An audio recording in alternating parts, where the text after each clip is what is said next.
Hello everyone, and a very warm welcome to our first Jurassic Park 30th Anniversary Hammond Collection review here on Jurassic Collectibles. Now it feels like a weird one. This, as you can see, is from the Jurassic Park 30th Anniversary sort of wave of Hammond Collection figures, but this is a figure from the Lost World, as you can see on the side of the box just there. This is the Hammond Collection Pachycephalosaurus, based on the appearance of this animal in the second Jurassic Park film. You can see on the back we get a closer look at that, and it says, with a name that may be difficult to pronounce, the Pachycephalosaurus faces InGen head-on with a skull that's 9 inches of solid bone. And this is one I've been very excited to get my hands on. The Pachycephalosaurus has seen a few different releases, but this definitely looks like the best one. And this is a figure I've had in the studio for a while, so you can see a little bit of dust on the packaging. But I am very excited to finally be back to open this one up with you guys. So let's cut into this figure here now. Just need to cut the sellotape on the side, grab the interior and pull out. And you can see it's the same packaging style guide for the newest wave of Hammond Collection figures. We get the amber backdrop, the figure in the packaging, the plastic tags to hold it in place, and this is a really cool looking Pachycephalosaurus.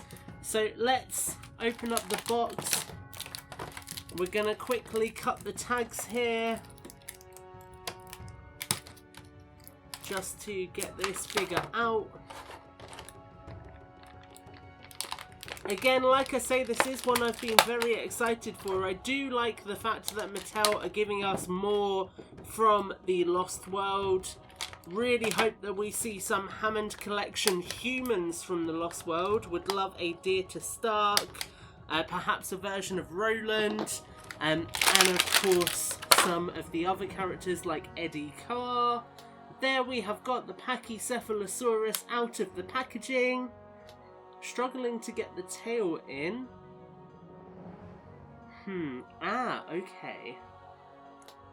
So it is because the socket on mine was at a bit of an angle, but I've managed to get it in. We've got it in place.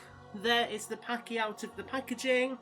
Let's now take a closer look at this dinosaur together, and this is one I have been very excited for.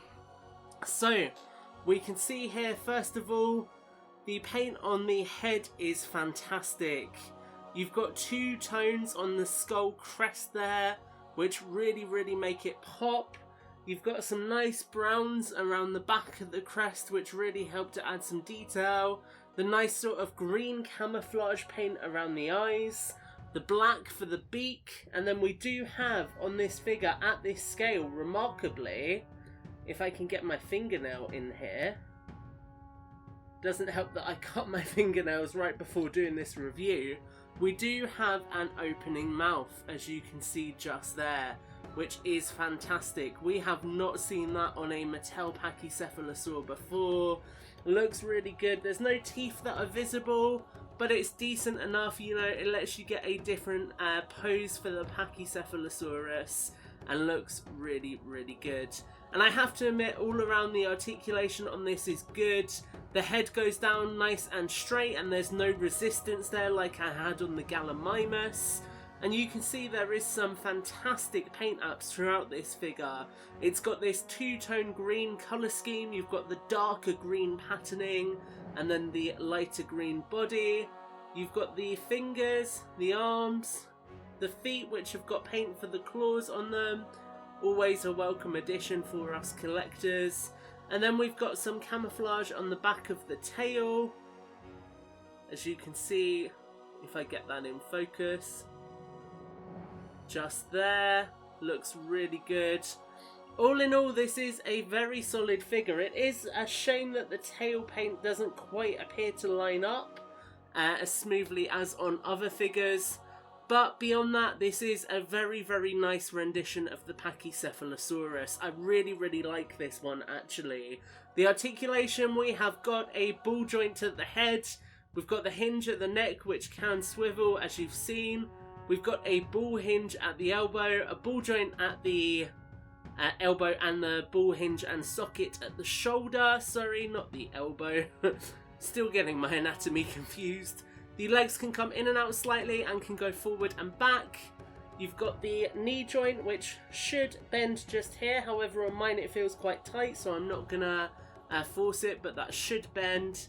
Same with the ankles, which are just on a rocker as well. Then you've got a ball joint for the tail, so you can get the tail out to an angle. And then the bend in the tail as well, which lets you really get it around, get some cool poses out of that tail. You can see that there looking very, very cool indeed. Does bend out of shape quite nicely as well, so you can get it back to a fairly neutral position. And you can see we can very easily get a pose with the Pachycephalosaurus ready to ram at its enemies. And I think, guys, with that said, that is going to be it for this Pachycephalosaurus figure. A really nice figure, lots of articulation, lots of detail, some really dynamic posing with this one as well. You can pose it on one leg and it will hold its weight, which is an awesome addition. And I think overall, this is a fantastic addition to the Hammond Collection, and one that fans of the Lost World or fans of dinosaur highly articulated figures in general are definitely going to want to pick up. That's my thoughts on the Hammond Collection Pachycephalosaurus, but as always, I'd love to hear yours. Let me know what you think in the comments below, like, favourite and subscribe, and until the next video, take care and have a great week.